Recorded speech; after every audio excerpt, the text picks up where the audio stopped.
નમસ્કાર મિત્રો, અમારા વિડીયોમાં આપ સૌનું હાર્દિક સ્વાગત છે. મિત્રો, આજે આપણે વાત કરવાના છીએ વડોદરાની એક સીધી સાદી છોકરી જે પોતાના જીવનમાં ક્યારેય એકલી ઘર બહાર નીકળી નહોતી. પહેલી વાર કેદારનાથ જવા ટ્રેનમાં બેઠી, પરંતુ થોડા કલાકો પછી ટ્રેનમાં તેની સાથે એવું બન્યું કે આખું કોષ રડી પડ્યો. માતા પિતાને લાગ્યું કે હવે તેમની દીકરી ક્યારેય પાછી નહીં ફરે. વડોદરાના એક શાંત વિસ્તારમાં મહેશભાઈ અને ભાવનાબેન પોતાની એકની એક દીકરી વૈશાલી સાથે રહેતા હતા. વૈશાલી માત્ર 21 વર્ષની હતી. ભણવામાં હોશિયાર, સ્વભાવથી ખૂબ શાંત, દરેક સાથે પ્રેમથી વાત કરતી અને માતા પિતાની આંખનો તારો હતી. પરંતુ એક વાત એવી હતી જે આખા પાડોશીમાં સરસાતી હતી. વૈશાલી ક્યારેય એકલી ઘર બહાર નીકળી નહોતી. શાળા હોય, કોલેજ હોય કે કોઈ સગાના ઘરે જવાનું હોય, હંમેશા પિતા કે માતા તેની સાથે જ રહેતા. બસમાં ક્યારેય એકલી બેઠી નહોતી. રેલવે સ્ટેશન તો તેણે માત્ર ટીવીમાં જ જોયું હતું. ટ્રેનમાં મુસાફરી કરવાનો તો કોઈ અનુભવ જ નહોતો. મહેશભાઈ હંમેશા કહેતા, મારી દીકરી દુનિયાથી બહુ નિર્દોષ છે, તેને એકલી ક્યાંય મોકલી શકાય નહીં. વૈશાલી હસીને કહેતી, પપ્પા, એક દિવસ તો હું પણ હિંમત શીખી જઈશ. પરંતુ મહેશભાઈના દિલમાં હંમેશા એક અજાણ્યો ડર રહેતો. એક સવારે ઘરમાં ફોન આવ્યો. હરિદ્વારમાં રહેતા ભાવનાબેનના મોટા ભાઈએ કહ્યું, આ વર્ષે આખો પરિવાર કેદારનાથ દર્શન માટે જઈ રહ્યો છે. વૈશાલીને જરૂર મોકલજો. ભગવાનના દર્શનનો અવસર વારંવાર મળતો નથી. મહેશભાઈ મૂંઝાઈ ગયા. પ્રથમ તો તેમણે ના પાડી દીધી, પરંતુ ભાવનાબેને કહ્યું, એક દિવસ તો દીકરીને પોતાની હિંમત પર જીવવું શીખવું જ પડશે. વૈશાલી શાંતિથી બધું સાંભળતી રહી. તેના મનમાં પણ ડર હતો, પણ ભગવાન કેદારનાથ દર્શનની ઈચ્છા વર્ષોથી હતી. આખરે નક્કી થયું કે વૈશાલી વડોદરાથી ટ્રેનમાં બેસીને અને હરિદ્વાર સ્ટેશન પર તેના મામા તેને લેવા આવી જશે. જવાના એક દિવસ પહેલા આખા ઘરમાં તૈયારી શરૂ થઈ ગઈ. નવી બેગ ખરીદાઈ, ગરમ કપડાં ગોઠવાયા. માતાએ પોતાના હાથથી થેપલા, સુખડી અને આથણું તૈયાર કર્યું. પિતાએ વારંવાર ટિકિટ, આધાર કાર્ડ અને મોબાઈલ તપાસ્યો. દરેક 5 મિનિટે એક જ વાત કહેતા, કોઈ અજાણ્યા માણસ સાથે વાત નહીં કરવી, કોઈનું કંઈ ખાવું નહીં. સ્ટેશન આવે એટલે તરત મામાને ફોન કરવો. વૈશાલી માત્ર હસીને હા પપ્પા કહેતી, પણ તેના દિલની ધડકન વધતી જતી હતી. રાત્રે બધા સૂઈ ગયા, પરંતુ વૈશાલીને ઊંઘ જ ન આવી. તે બારી પાસે ઊભી રહીને આકાશ તરફ જોઈ રહી હતી. મનમાં ભગવાનને પ્રાર્થના કરી, હે મહાદેવ, આ મારી પહેલી સફર છે, મારી સાથે રહેજો. બીજા દિવસે વહેલી સવારે આખું પરિવાર વડોદરા રેલવે સ્ટેશન પહોંચ્યું. સ્ટેશનની ભીડ, અનાઉન્સનો અવાજ, દોડતા લોકો અને લાંબી ટ્રેન જોઈને વૈશાલીના હાથ કંપવા લાગ્યા. તેણે જીવનમાં પહેલી વાર એટલી મોટી ભીડ જોઈ હતી. મહેશભાઈએ તેની બેગ હાથમાં આપી અને ધીમા અવાજે કહ્યું, દીકરી, ડરતી નહીં, ભગવાન તારું રક્ષણ કરશે. ભાવનાબેને તેને ગળે લગાવીને આંખના આંસુ છુપાવવાનો પ્રયાસ કર્યો. ટ્રેન ધીમે ધીમે પ્લેટફોર્મ પર આવીને ઊભી રહી. વૈશાલીએ એક ઊંડો શ્વાસ લીધો અને જીવનની સૌથી મોટી સફર શરૂ કરવા ટ્રેનના દરવાજા તરફ પોતાનું પહેલું પગલું ભર્યું. તેને ખબર નહોતી કે આ સફર માત્ર કેદારનાથ સુધીની નહીં, પરંતુ તેના આખા જીવનને બદલી નાખનારી સાબિત થવાની હતી. ટ્રેન ધીમે ધીમે પ્લેટફોર્મ પરથી આગળ વધવા લાગી.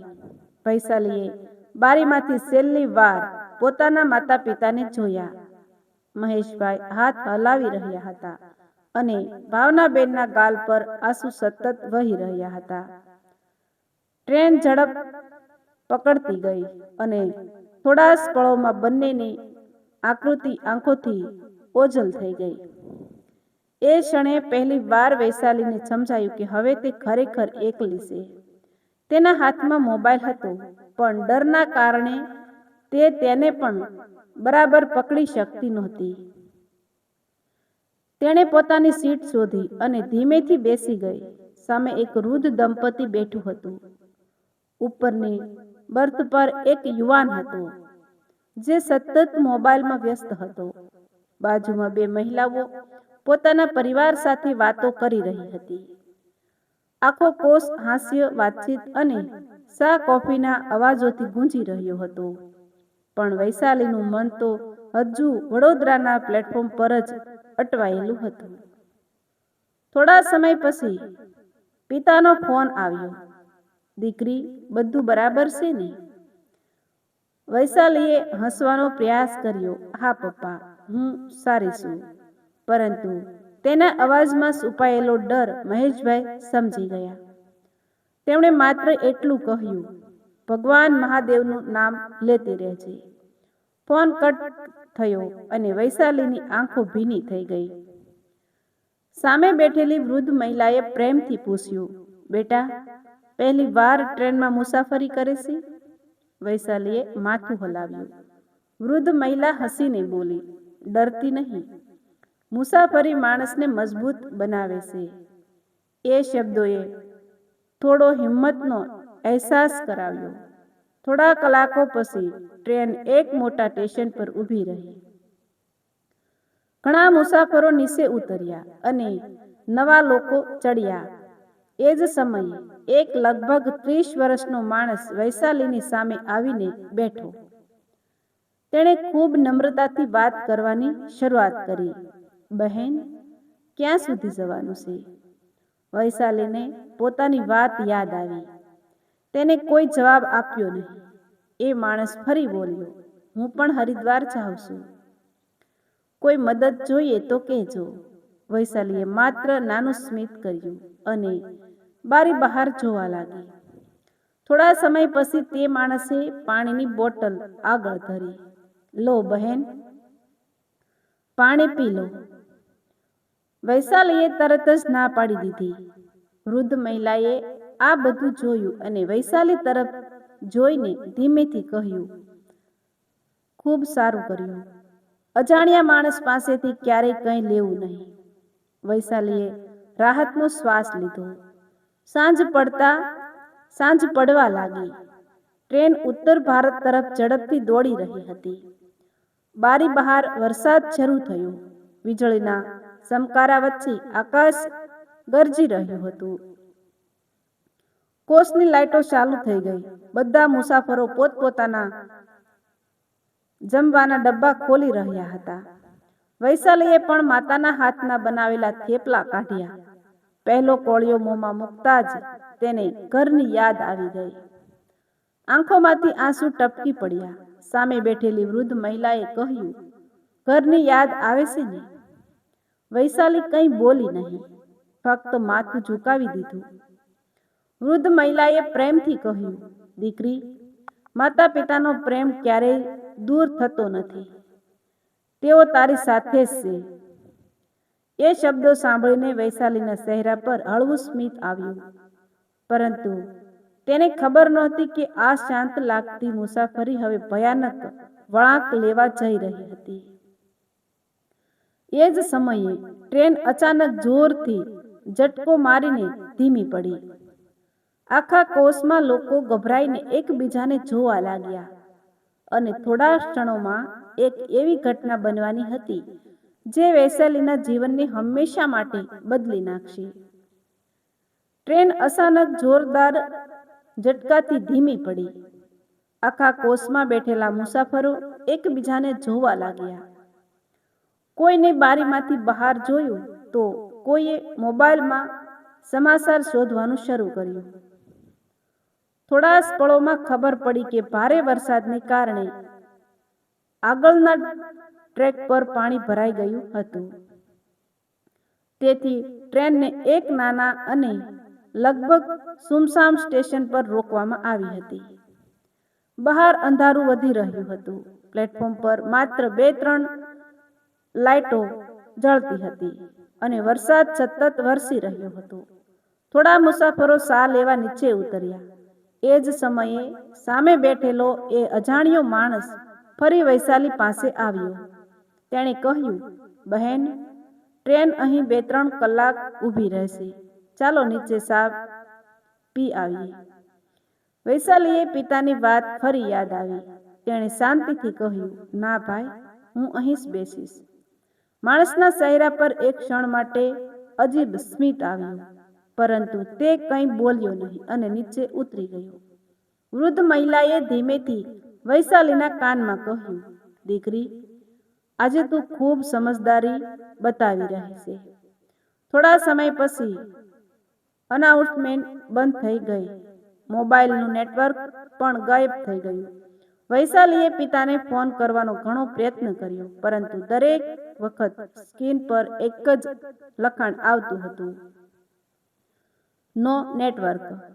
હવે પહેલી વાર તેને સાસો ડર લાગવા લાગ્યો. તેણે મનમાં ભગવાન મહાદેવનું નામ લેવાનું શરૂ કર્યું. વરસાદ વધુ જોરથી વરસવા લાગ્યો. અચાનક કોચની લાઇટ એકવાર ઝબકી, પછી બીજી વાર, અને આખો કોચ થોડા સેકન્ડ માટે અંધકારમાં ડૂબી ગયો. બાળકો રડવા લાગ્યા. કેટલીક મહિલાઓ ગભરાઈ ગઈ. થોડી વારમાં ઇમરજન્સી લાઇટ ચાલુ થઈ, પણ વાતાવરણ પહેલાથી જ ડરામણું બની ગયું હતું. એ દરમિયાન વૈશાલીને ધ્યાન આવ્યું કે તેની બેગનો આગળનો ખીચ્ચો ખુલ્લો હતો. તેણે તરત જ તપાસ્યું. મોબાઈલ તો હતો, પરંતુ પર્સ ગાયબ હતો. તેમાં રોકડ રૂપિયા, આધાર કાર્ડની નકલ અને થોડા જરૂરી કાગળ હતા. તેના હાથ કંપી ઉઠ્યા. મારો પર્સ નથી, તે ધીમેથી બોલી. આખા કોચમાં લોકો પર્સ શોધવા લાગ્યા, પરંતુ ક્યાંય મળ્યો નહીં. વૈશાલીની આંખોમાંથી આંસુ વહેવા લાગ્યા. હવે હું શું કરીશ? હરિદ્વાર કેવી રીતે પહોંચીશ? મામાને કેવી રીતે મળીશ? તે રડવા લાગી. એ જ સમયે સામે બેઠેલા વૃદ્ધ દાદા ઊભા થયા. તેમણે પોતાની પત્નીને કહ્યું, આ દીકરી હવે અમારી જવાબદારી છે. તેમણે પોતાના ખિસ્સામાંથી થોડા રૂપિયા કાઢીને વૈશાલીના હાથમાં મૂક્યા. વૈશાલીએ તરત જ ના પાડી, ના દાદા, હું લઈ શકું નહીં. દાદા હસીને બોલ્યા, આ ઉધાર નથી બેટા, આ તો દીકરી માટે આશીર્વાદ છે. આખા કોચમાં બેઠેલા મુસાફરો પણ આગળ આવ્યા. કોઈએ પાણી આપ્યું, કોઈએ બિસ્કિટ આપ્યા, કોઈએ કહ્યું, બેટા, ચિંતા ના કર, અમે છીએ ને. વૈશાલી પહેલી વાર સમજી રહી હતી કે દુનિયામાં બધા લોકો ખરાબ નથી હોતા. અજાણ્યા લોકો પણ ક્યારેક પોતાના બની જાય છે. પરંતુ એ જ સમયે કોચના દરવાજા પાસે ઊભેલો એક શંકાસ્પદ માણસ દૂરથી વૈશાલીને જોતો હતો. તેના ચહેરા પર એક રહસ્યમય સ્મિત હતું. તેણે ધીમેથી પોતાના મોબાઈલમાં કોઈને ફોન કર્યો અને માત્ર એટલું જ કહ્યું, છોકરી હજુ ટ્રેનમાં જ છે, તક મળતા જ કામ પૂરું થઈ જશે. આ શબ્દો કોઈએ સાંભળ્યા નહોતા, પરંતુ આવનારી રાત વૈશાલી માટે જીવનની સૌથી ભયાનક રાત બનવાની હતી. રાતના લગભગ 11 વાગ્યા હતા. વરસાદ હજુ પણ ધોધમાર વરસી રહ્યો હતો. થોડા સમય પછી ટ્રેન ફરી ધીમે ધીમે આગળ વધવા લાગી. મોટા ભાગના મુસાફરો સૂવાની તૈયારી કરવા લાગ્યા. કોઈએ ચાદર ઓઢી, કોઈએ બર્થ ગોઠવી, પરંતુ વૈશાલીની આંખોમાં ઊંઘનું નામ નહોતું. પર્સ ખોવાઈ જવાથી તેનું મન પહેલેથી જ ગભરાયેલું હતું. તેણે ભગવાન મહાદેવનું નામ લેતા લેતા આંખો બંધ કરવાનો પ્રયત્ન કર્યો, પરંતુ દરેક અવાજ તેને ડરાવી રહ્યો હતો. અચાનક તેને લાગ્યું કે કોઈ તેની બેગને ધીમેથી ખેંચી રહ્યું છે. તેણે તરત જ આંખો ખોલી. સામે એ જ શંકાસ્પદ માણસ ઊભો હતો.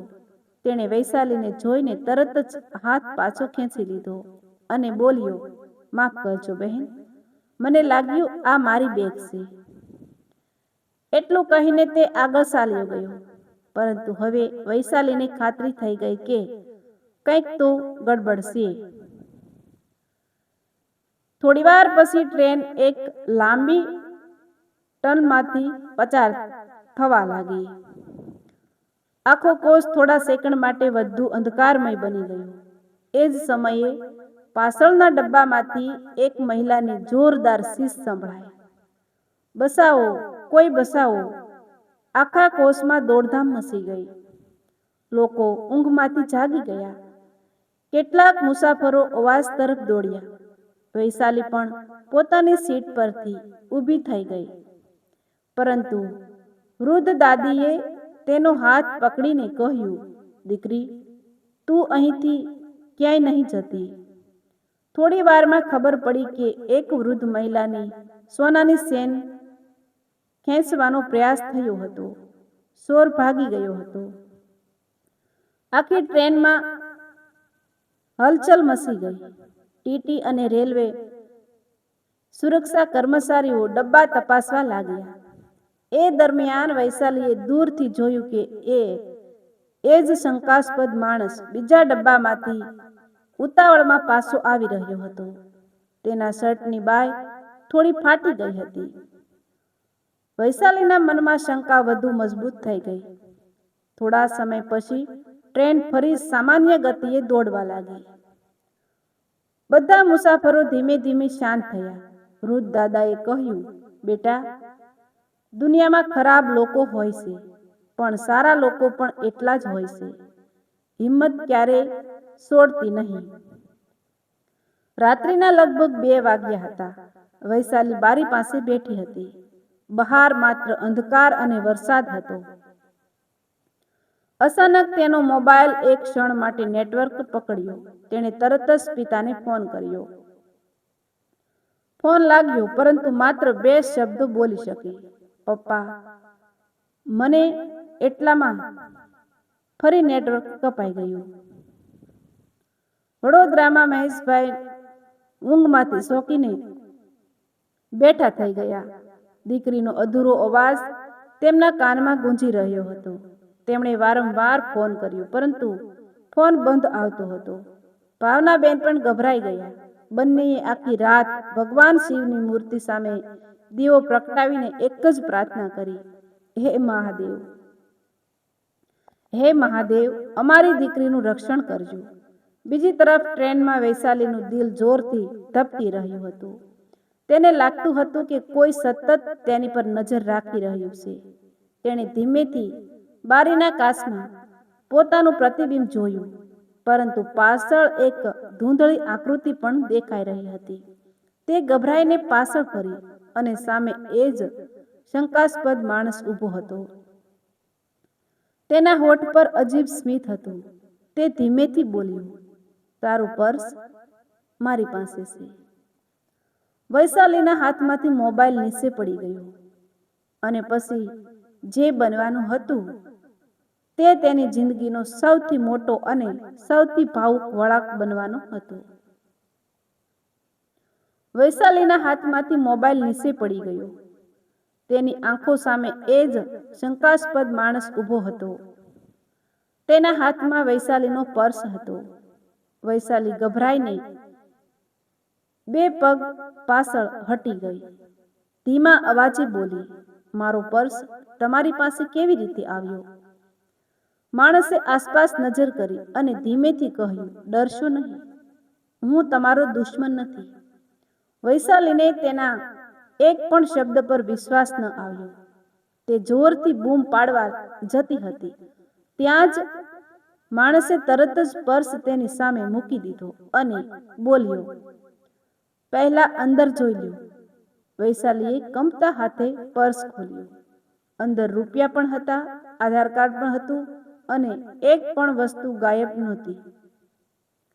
તેને કંઈ સમજાતું નહોતું. માણસ બોલ્યો, આ પર્સ મેં ચોર્યું નહોતું.